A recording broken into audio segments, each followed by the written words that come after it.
अस्सलाम वालेकुम dear students, I am Waqar and welcome to my channel stars of economics. Students, आज का जो हमारा लेक्चर है वो है central problems of an economy. यानी कि इकॉनमी के अंदर जो है वो कौन से प्रॉब्लम्स आते हैं। इसको इकोनॉमिक प्रॉब्लम्स भी कहते हैं और इकोनॉमिक क्वेश्चंस भी कहते हैं। अब हम देखते हैं कि जो इकॉनमी के अंदर ये प्रॉब्लम्स है ये क्यों पैदा होते हैं। The scarcities of resources give rise to the various basic economic problem. यानी जब आपकी इकॉनमी के अंदर स्केर्सिटी का प्रॉब्लम आता है तो उस वक्त आपकी इकॉनमी के अंदर प्रॉब्लम शुरू होते हैं। स्केर्सिटी क्या है? स्केर्सिटी जो है वो हमारे पास ये होता है कि इंसान की जो ख्वाहिशात हैं वो अनलिमिटेड हैं और जो कंट्री के अंदर या इकॉनमी के अंदर रिसोर्सेज हैं वो लिमिटेड हैं। तो उसकी बेस पे जो है इकोनॉमिक्स प्रॉब्लम जो है वो वजूद में आता है। स्केर्सिटी के कॉन्सेप्ट को हम ऑलरेडी डिस्कस कर चुके हैं। अगर आप वो लेक्चर देखना चाहें तो उसका लिंक भी मैं डिस्क्रिप्शन में दे दूँगा, तो आप वो भी देख सकते हैं। There are following basic problems of an economy. तो इकॉनमी के अंदर ये बेसिक प्रॉब्लम्स हैं जो पैदा होते हैं। उनमें There are following basic problems of an economy. First of all है what to produce, second है how to produce, third है for whom to produce। इसमें बेसिकली जो है कुछ economist 3 types of economic problem बताते हैं और कुछ जो है वो 4 टाइप्स ऑफ प्रॉब्लम बताते हैं।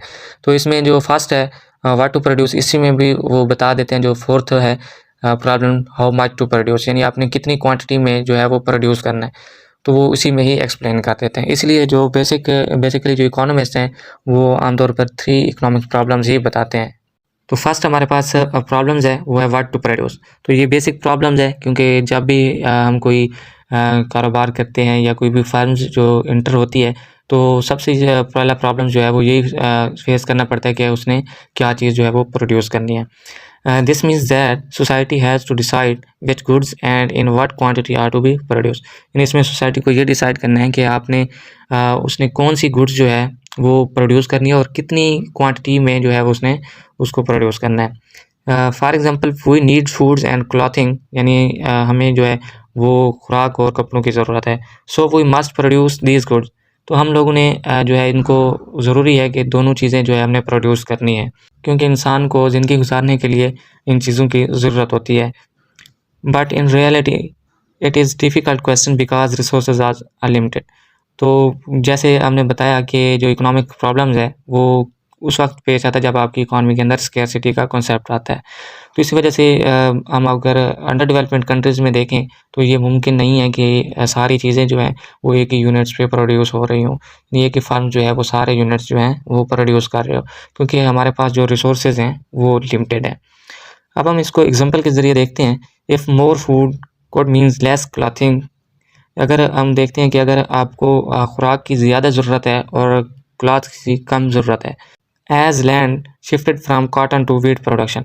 तो उस वक्त हमने क्या करना है, जो आप अपनी ज़मीन पर जो है लैंड पर कॉटन और वीट की प्रोडक्शंस कर रहे थे, तो जब हमें क्लॉथ्स की ज़रूरत कम होगी तो उस वक्त हम लोग क्या करेंगे, जो कॉटन वाली ज़मीन है उसको भी हम वीट की प्रोडक्शंस पर लगा देंगे। The realisation of this fact compels us to make hard choice. ये जो हमारे पास चॉइस है वो बहुत ही हार्ड चॉइस है। Lot of possibilities are available to choice the most desirable combination of goods and services with given limited resources. तो इसमें ये कहते हैं कि हमारे पास जो गिवन रिसोर्सेज हैं, लिमिटेड रिसोर्सेज हैं, उनसे जो है हम लोग जो है वो बहुत सारे कम्बिनेशन जो हैं गुड्स एंड सर्विसेज के हासिल कर सकते हैं। देन हमारे पास सेकंड नंबर पे है हाउ टू प्रोड्यूस, यानी आपने जो है वो उस चीज़ को प्रोड्यूस कैसे करना है। जब आप इकॉनमी के अंदर ये डिसीजन कर लेते हैं कि आपने क्या चीज़ प्रोड्यूस करनी है, यानी व्हाट टू प्रोड्यूस, उसमें क्या चीज़ प्रोड्यूस करनी है, तो उस चीज़ को डिसाइड करने के बाद आपको दूसरा जो प्रॉब्लम फेस आना है वो ये होता है कि आपने उस चीज़ को किस तरीके से प्रोड्यूस करना है। This means that what combination of resources of society decide to produce goods. यानी उस चीज़ को जो आपने डिसाइड की है कि आपने क्या प्रोड्यूस करना है, तो उस चीज़ को प्रोड्यूस करने के लिए आपने कौन से कम्बिनेशन जो रिसोर्सेज आपके अवेलेबल हैं कंट्री के अंदर, उसको यूज़ कर कौन सा कम्बिनेशन आपने यूज़ करना है जो उस चीज़ को प्रोड्यूस करे। This problem is concerned with the choice of technology और टेक्निक्स ऑफ प्रोडक्शन। यानी हम कह सकते हैं जो ये प्रॉब्लम्स है ये कंसर्न कर रहा होता है चॉइस ऑफ टेक्नोलॉजी या टेक्निक्स ऑफ प्रोडक्शंस पे। This problem is concerned with the efficient use of resources which means more production at least cost.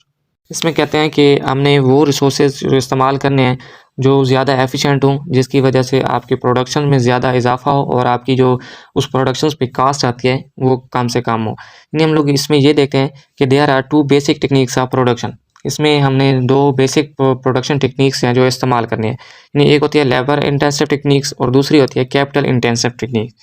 Labour intensive techniques ये होती है कि उसमें जो भी चीज़ आप प्रोडक्शंस कर रहे हैं उसमें ज़्यादा से ज़्यादा अमाउंट जो है वो लेबर की यूज़ हो। इसी तरीके से जो कैपिटल इंटेंसिव टेक्निक होती है उसमें वो होती है जो चीज़ें आपने प्रोड्यूस करनी है उसके अंदर जो है कैपिटल की मिकदार जो है वो ज़्यादा से ज़्यादा हो। इस तरीके से क्योंकि कुछ चीज़ें ऐसी होती हैं जो लेबर बनाती है और कुछ चीज़ें ऐसी होती हैं जो मशीनरी जो कैपिटल टेक्नोलॉजी से बनी हो। तो इस वजह से जो कहते हैं अगर किसी फर्म्स के अंदर लेबर्स की तादाद ज़्यादा है किसी चीज़ को प्रोड्यूस करने के लिए, वो हमारे पास लेबर इंटेंसिव टेक्निक कहलाती है। और इसी तरीके से अगर वो कैपिटल टेक्निक से प्रोड्यूस की जा रही है यानी मशीनरीज वगैरह से, तो वो हमारे पास कैपिटल इंटेंसिव टेक्निक्स होती है।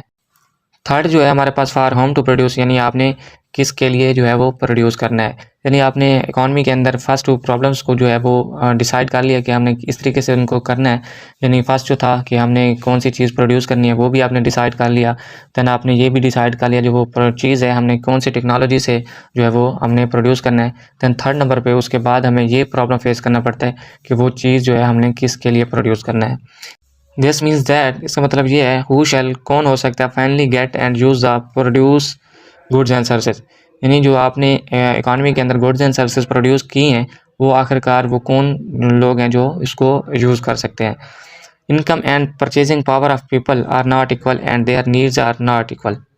इसमें कहते हैं कि जो इनकम और परचेजिंग पावर है लोगों की वो एक तो सेम नहीं होती और ना ही लोगों की जो नीड्स हैं वो दूसरे लोगों के इक्वल होती हैं। क्योंकि हमें पता है कि हमारी कंट्री के अंदर जो है वो रिच लोग भी हैं और पुअर लोग भी हैं। तो पुअर लोग की नीड्स जो हैं वो और होंगी और जो हमारे पास रिच पीपल्स हैं उनकी जो नीड्स हैं वो और तरह की होंगी। इसलिए हम लोग यहाँ पे कहते हैं कि परचेजिंग पावर, इनकम और जो नीड्स हैं वो हर लोगों की मुख्तलिफ हैं। Therefore, an economy cannot produce goods for all sections of society to the extent desired। यानी हम लोग ये कह सकते हैं कि जो इकॉनमी है उसके अंदर जो है ये एबिलिटी नहीं है कि वो हर शख्स की डिज़ायर के मुताबिक जो है वो चीज़ें प्रोड्यूस करे। Every economy has two section of the society, rich and people. यानी एक जो हमारे पास इकॉनमी है, हर इकॉनमी के अंदर दो तरह के लोग पाए जाते हैं, एक अमीर लोग और एक गरीब लोग। तो इस चीज़ को देखते हुए हम लोग प्रोडक्शंस करते हैं कि जो चीज़ जो लोगों के अवेलेबिलिटी में हो और लोग उसकी डिमांड कर रहे हों। अब हम देखते हैं कि जो ये इकोनॉमिक प्रॉब्लम्स हैं वो ये क्यों वजूद में आते हैं। Economic problem can be occurs due to following reason. तो उसकी कुछ रीज़न्स हैं, हम डिस्कस करते हैं कि जिसकी वजह से इकोनॉमिक प्रॉब्लम जो है वो वजूद में आते हैं। पहला है human wants are unlimited and recurring. First जो हमारे पास उसकी रीज़न आती है कि जो इंसान की ख्वाहिशात हैं वो अनलिमिटेड हैं और रिकरिंग यानी बार बार वो चीज़ें आती हैं। तो इसमें हम लोग ये देखते हैं कि जब इंसान की एक ख्वाहिश पूरी हो जाती है तो उसका हरगिज़ ये मतलब नहीं है कि ये ख्वाहिश जो है वो दोबारा पैदा नहीं होगी। मसलन लोग हम देखते हैं कि हम लोगों ने पेन ख़रीदा या बुक्स या बैग है, तो इस तरीके से है कि हमने पेन तो ख़रीद लिया क्योंकि जो इंसान की ख्वाहिशात हैं वो अनलिमिटेड है। यानी हमने पेन ख़रीदा, उसके बाद आपकी ख्वाहिश और बढ़ जाती है कि हमने इसके साथ बुक्स ख़रीदनी है, बैग्स ख़रीदने हैं या इससे मटीरियल जितनी भी चीज़ें हैं हमने वो परचेज़ करनी है। दैन सेकंड है human wants has different priorities. इसका मतलब जो इंसानी ख्वाहिशात हैं वो डिफरेंट प्रायोरिटीज़ रखती हैं। इसमें हम लोग ये कहते हैं कि जो इंसानी ख्वाहिशात है एक से ज़्यादा चीज़ें ख़रीदने की ख्वाहिश रखती हैं। तो उस वक्त हमारे पास जो है वो चॉइस का ऑप्शन आता है कि हमने कौन सी चीज़ जो है वो क्योंकि डिफरेंट प्रायोरिटीज़ हैं तो हमने इस पे चॉइस करनी है कि हमारे लिए कौन सी चीज़ जो है वो ज़्यादा इंपॉर्टेंट है और कौन सी चीज़ कम इम्पोर्टेंट है। तो चॉइस करते हुए हम लोग जो है वो उस पर डिसीजन करते हैं फिर। दैन थर्ड नंबर पे है मीन्स आर लिमिटेड। जो इकॉनमी के अंदर जो रिसोर्सेज हैं वो लामहदूद नहीं है, वो बहुत ही कम मिकदार में है। यानी अगर आपकी इकॉनमी के अंदर अनलिमिटेड रिसोर्सेज होते तो आपको ये प्रॉब्लम जो है वो फेस न करना पड़ता। दैन फोर्थ नंबर पे है means can put to alternative uses. तो इसका मतलब है कि जो हमारे पास रिसोर्सेज हैं उनका कई जगह पर हम इस्तेमाल करते हैं। यानी हम लोग अगर इलेक्ट्रिसिटी की बात करें तो उसको हम लोग जो है बतौर फ़ैन, एसी, बल्ब वगैरह में इस्तेमाल करते हैं। इसी तरह अगर आपका कोई बिज़नेस है तो उसमें भी आप इलेक्ट्रिसिटी इस्तेमाल करते हैं और घर में भी इस्तेमाल करते हैं। यानी हम लोग एक चीज़ है उसका हम लोग अल्टरनेटिव जो है वो इस्तेमालात कर रहे हैं, मुख्तलिफ़ जगह पर हम इस्तेमालात कर रहे हैं। यानी हम उसको घर में भी इस्तेमाल कर रहे हैं और हमारा जो बिज़नेस है उसमें भी इस्तेमाल कर रहे हैं।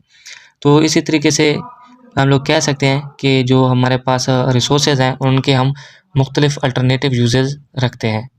तो ये थे हमारे पास स्टूडेंट्स आज के लेक्चर्स के अंदर इकोनॉमिक्स प्रॉब्लम्स, और हमने ये भी देखा कि ये जो प्रॉब्लम्स हैं वो आते क्यों हैं। इसमें किसी किस्म का कोई भी क्वेश्चन है तो आप हमें कमेंट बॉक्स में पूछ सकते हैं, तो इससे भी आपको ईज़िली वे में आंसर दिया जाएगा।